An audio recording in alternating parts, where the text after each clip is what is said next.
Hi friends, 2025 జనవరి 27వ తేదీ కేరళ పాల్గొండ జిల్లాలో పాతుండి గ్రామంలో సమయం ఉదయం 9 గంటలకు కావస్తుంది. ఊరైతే ఎప్పుడో తెల్లారింది. ఎవరి పనిలో వాళ్ళు చాలా బిజీగా ఉన్నారు. రాత్రి అంతా పొలంలో పనిచేసి తిరిగి వస్తున్న 75 ఏళ్ల శివరాజన్కి దారిలో నివసించే సుధాకర్ కనిపించారు. ఎంతో కాలం తర్వాత కనిపించిన 55 ఏళ్ల సుధాకర్ యోగక్షేమాలు తెలుసుకోవడానికి తన ఇంటి వైపు వెళ్ళాడు శివరాజ్. మంచి చెడు మాట్లాడాక మళ్ళీ కలుద్దామని చెప్పి శివరాజన్ తన ఇంటికి వెళ్ళిపోయాడు. కాసేపటి తర్వాత అంటే సుమారు 9:45 ప్రాంతంలో తిరిగి పొలంలోకి వెళ్తున్న శివరాజన్కి సుధాకర్ ఇంటి ఆవరణలో అతను తన తల్లి రక్తపమడుల్లో పడి ఉండడం కనిపించింది. అతను వెంటనే అది చూసి పోలీసులకి కాల్ చేసి సమాచారం తెలిపాడు. ఆ తర్వాత కాసేపటికే పోతుండు గ్రామంలో నివసిస్తున్న ప్రజలందరూ తమ దగ్గరలో ఉన్న బస్ స్టాండ్కి చేరుకున్నారు. ఆ సైకో మనల్ని కూడా చంపేస్తాడేమో, కొంతకాలం మన బంధువుల ఇంటికి వెళ్ళి కొంతకాలం ఉండి తిరిగి వస్తే చాలా బాగుంటుందని అందరూ అనుకుంటూ వెళ్తున్నారు. గుండె ధైర్యం ఉన్నవాళ్ళు జాగ్రత్తగా వాళ్ళ ఇంట్లోనే ఉండిపోదామని నిర్ణయించుకున్నారు. కానీ సాహసవంతులైన కొందరు మాత్రం ఆ సైకోను వెతకడం కోసం ఆ పోలీసులతో పాటు వెతకడం మొదలుపెట్టారు. అయితే వాళ్ళని ఇంతగా భయపెట్టిన కిల్లర్ ఇప్పటికే 3 హత్య చేశాడు. సుధాకర్ ఇంటికి పోలీసులు వచ్చేసరికి అతను చనిపోయి ఉన్నాడు. కొన ఊపిరితో ఉన్న అతని తల్లి 75 ఏళ్ల లక్ష్మిని హాస్పిటల్కి తీసుకువెళ్లారు. అయితే ఆమెను తీసుకెళ్లిన కొద్దిసేపటికే కన్ను మూసింది. అయితే ఆ ప్రాంతంలోని సీసీటీవీ ఫుటేజ్లు, ఫింగర్ ప్రింట్స్ కోసం పోలీసులు ప్రయత్నించారు. ఘటనా స్థలం దగ్గర సాధారణంగా జరిగే ప్రాథమిక పరిశీలనలన్నీ ముగిసాయి. అయితే ఈ సంఘటన వెనుక ఉన్న కిల్లర్ గురించి పోలీసులకి ముందే తెలుసు. అవును, అతని నివాసం కూడా తెలుసు. అతను 55 ఏళ్ల చింతామణి. ఊరు పక్కనే ఉన్న అడవిలో దాక్కుని ఉంటాడు. అయితే ఖచ్చితంగా ఏ ప్రదేశంలో ఉన్నాడనేది పోలీసులు కనిపెట్టవలసి ఉంది. అందుకోసం ముందుగా పోలీసులు అతని ఫోన్ నెంబర్ను ట్రేస్ చేయడం మొదలు పెట్టారు. అది కొచ్చికోడ్లోని క్వారీలో ఉన్నట్లు చూపించింది. సరైన అక్కడికి వెళ్తే ఆ ఫోన్ నెంబర్ను వేరే వాళ్ళు ఉపయోగిస్తున్నట్లు తెలిసింది. వివరాల్లోకి వెళ్తే బెయిల్ మీద వచ్చిన చింతామరన్ ఓ 4 రోజుల పాటు అక్కడే పనిచేసి తను వెళ్ళిపోయేటప్పుడు తన మొబైల్ తనకిచ్చి ఈ మొబైల్ నీ దగ్గరే ఉంచుకొని చెప్పి వెళ్ళిపోయాడనేసి పోలీసులకు అతను చెప్పాడు. అంటే మునుపటిలా చింతామరన్ అడవిలో ఉండటం లేదనే విషయం పోలీసులకి అర్థమైంది. దీంతో అతను చేస్తున్న హత్యల విషయం చుట్టుపక్కల ఉన్న గ్రామాలన్నింటికి స్ప్రెడ్ అయింది. సుధాకర్ పెద్ద కూతురు 22 ఏళ్ల ఆతుల్య, చిన్న కూతురు 19 ఏళ్ల అఖిల, వీళ్ళిద్దరూ మాత్రమే ఇంట్లో మిగిలారు. అవును, మరి వారి కన్న తల్లిని కూడా చింతామరన్నే చంపేశాడు. కనుక ఇప్పుడు ఇక తమ వంతు కావచ్చని ఆ ఇద్దరు భయపడుతున్నారు. చింతామరన్కు వీళ్ళ కుటుంబంతో అంత వైరం ఎందుకని మీకు అనిపిస్తుందా? అయితే ముందుగా మనం చింతామరన్ ఎవరనేది తెలుసుకుందాం. కాస్త వెనక్కి వెళ్తే 2019 ఆగస్టు 31వ తేదీ సుధాకర్ తిరుంపూర్లో లారీ డ్రైవర్ గా పనిచేస్తున్నాడు. సెలవు మీద ఇంటికి వచ్చిన అతను ఆ రోజే తిరిగి మళ్ళీ వెనక్కి వెళ్ళిపోయాడు. కూతుర్లు ఒకళ్ళు కాలేజ్కి, ఒకళ్ళు స్కూల్కి వెళ్ళిపోయారు. ఇంట్లో సుధాకర్ భార్య 38 ఏళ్ల సజిత మాత్రమే ఉంది. వాళ్ళంతా వెళ్లేదాకా నక్కి ఉన్న చింతామరన్ ఒక పదునైన కత్తి తీసుకొని వాళ్ళ ఇంటి వైపు నడుచుకొని వెళ్తున్నాడు. అతన్ని ఎవరైనా గమనిస్తున్నారా లేదని చూసుకుంటూ ఇంటి యొక్క ముఖద్వారం వైపు వెళ్ళాడు. కానీ అటుపక్క మూసి ఉంది. దీంతో వెనక పక్క ఉన్న తలుపు వైపు వెళ్ళాడు. అది తెరిచి ఉంది. లోపలికి వచ్చిన అతన్ని చూసి సజిత ఒక్కసారిగా షాక్ అయింది. ఆమెకు అరిచే గ్యాప్ కూడా ఇవ్వకుండా అతను తీసుకొచ్చిన కత్తితో ఆమె పేక వెంటనే నరికేశాడు. ఆ వెంటనే ఆ అడవిలోకి పారిపోయాడు. పోలీసుల విచారణలో చింతామరనే ఆ హత్య చేశాడనేసి గట్టిగా ఆధారాలు దొరికి. అయితే అతను అడవిలోకి పారిపోయాడని మాత్రం ఊహించలేదు పోలీసులు. 2 రోజుల తర్వాత అడవిలోనే ఉన్న చింతామరన్ ఆకలికి ఉండలేక భోజనం కోసం తన అన్న ఇంటికి ఊర్లోకి వచ్చాడు. తన అన్న వెంటనే పోలీసులకి కబురు చేశాడు. దీంతో పోలీసులు వచ్చి వెంటనే చింతామరన్ పట్టుకున్నారు. నేరం అంగీకరించిన అతన్ని జైల్లో వేశారు.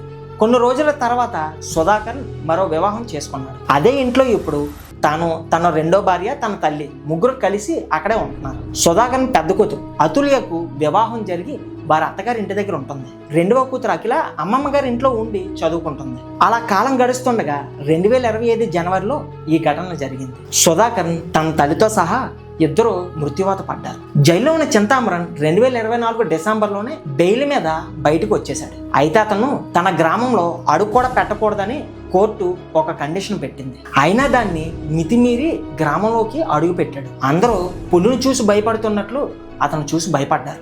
మళ్ళీ ఎవరికి మూడిందో ఏంటో అని చెప్పి అందరూ కంగారు పడుతున్నారు. ఎందుకీ మీకు చెప్పనే లేదు కదా, చింతామరన్ ఇల్లు కూడా సుధాకర్ ఇంటి పక్కనే. మన పక్కనే పాము, ఏనుగో లేక పులో వచ్చి నిలబడితే ప్రశాంతంగా ఉండగలమా చెప్పండి? ఉండలేము కదా. అలాంటిది ఒక హంతకుడు, అందులోనూ మన ఇంట్లోనే మనిషిని చంపినవాడు మళ్ళీ వచ్చి మన ఇంటి పక్కనే ఉంటే ఎలా ఉంటుంది? చాలా భయంగా ఉంటుంది కదా. ముఖ్యంగా సుధాకర్ కూతుర్లు అయితే చాలా భయపడ్డారు. అందరూ కలిసి కట్టుకొని పోలీస్ స్టేషన్కి వెళ్ళి అతనిపై కంప్లైంట్ ఇచ్చారు.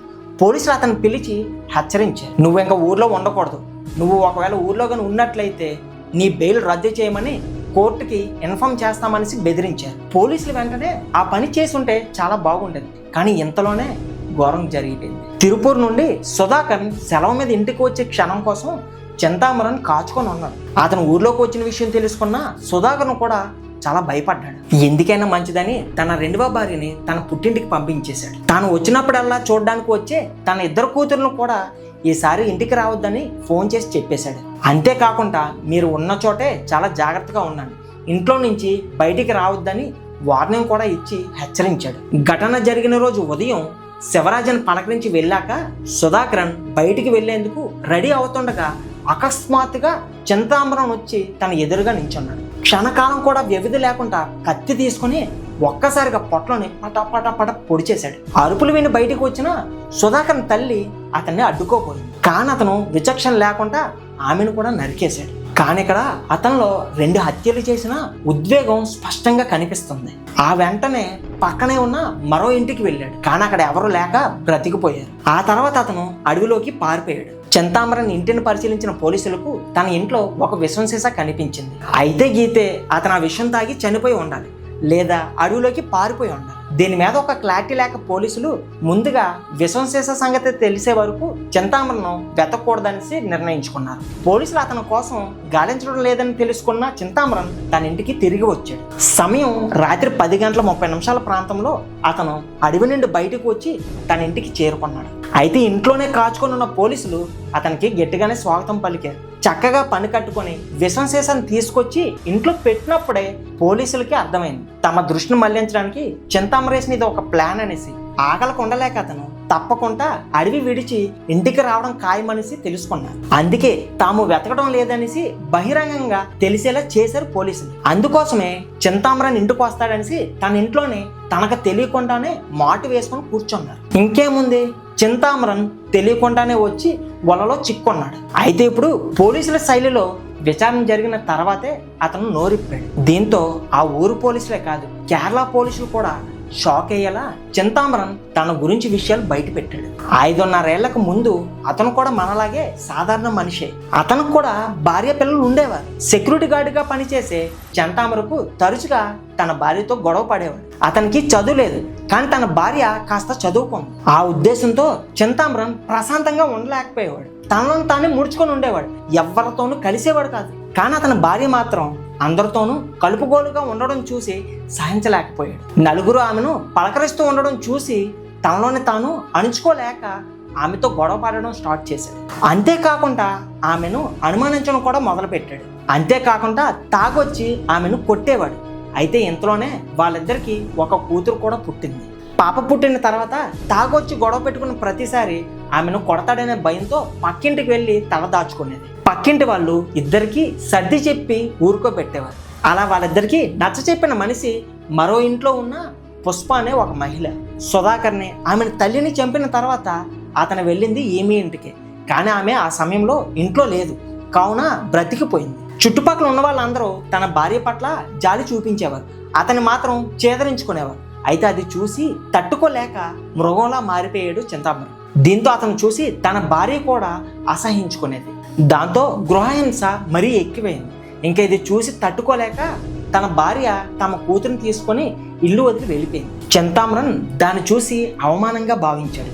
దీంతో అతనిలో ఉన్న వికృత రూపం బయటికి రావడం మొదలైంది. మానసిక లోపాలతో క్రూరంగా ప్రవర్తించే సైకో చాలా ప్రమాదకారిగా మారుతాడు. అది మనం గ్రహించలేకపోతే మన కుటుంబానికే కాదు, సమాజానికి కూడా చాలా ఆపద. తన భార్య బిడ్డలు తనను వదిలి వెళ్ళిపోవడానికి కారణాలు ఎవరని తెలుసుకోవడానికి చింతామరన్ ఒక మాంత్రికుడిని కలిశాడు.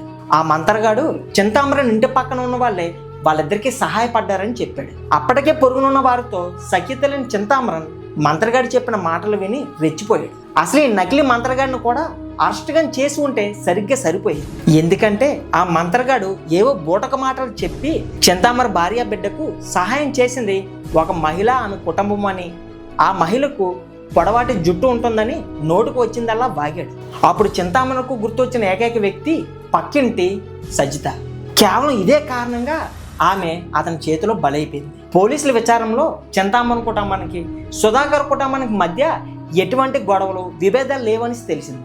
అసలు సుధాకర్ కుటుంబం చింతాంబర కుటుంబంతో ఎటువంటి అనవసర జోక్యం చేసుకోలేదని కూడా తెలిసింది. అంతేకాకుండా చింతామృత స్వయంకృతమే అతని కుటుంబాన్ని విచ్ఛిన్నం కావడానికి కారణమని కూడా తెలిసింది. చింతామృతకున్న మంత్రతంత్రాల పట్ల ఉన్న మూఢనమ్మకే తన కుటుంబ పాలిట మృత్యువైంది. ఫైనల్లీ ఇప్పుడు అతను లాహోర్ జైల్లో ఊసలు లెక్క పెడుతున్నాడు. కేసు నడుస్తుంది కనుక so my dear HM investigators, ఈ వీడియో చూసిన తర్వాత ఎలా అనిపించింది మీకు? ఈ వీడియో మొత్తం చూసిన తర్వాత మీ యొక్క అభిప్రాయం ఏంటనేది కింద కామెంట్లో తెలియజేయండి ఫ్రెండ్స్. అంతేకాకుండా ఇలా వాళ్ళలో వాళ్ళే ఆత్మ అన్యోన్యత భావంతో నలిగిపోయే వాళ్ళతో కొంచెం జాగ్రత్తగా ఉండడమే మంచిది. ఎటువంటి పరిస్థితుల్లోనూ మనకి తెలియని వాళ్ళనే కాదు, తెలిసిన వాళ్ళ మీద కూడా ఒక కన్నేసి ఉంచితే మన బ్రతుకులు, సమాజం బాగుంటుంది. ఈ వీడియో నచ్చినట్లయితే ఇప్పుడే లైక్ చేయండి, షేర్ చేయండి. ఇలాంటి మరిన్ని ఇంట్రెస్టింగ్ వీడియోస్ కోసం ఇప్పుడే మన ఛానల్ని సబ్స్క్రైబ్ చేసుకోండి. నెక్స్ట్ వీడియోలో మళ్ళీ కలుద్దాం. Thanks for watching.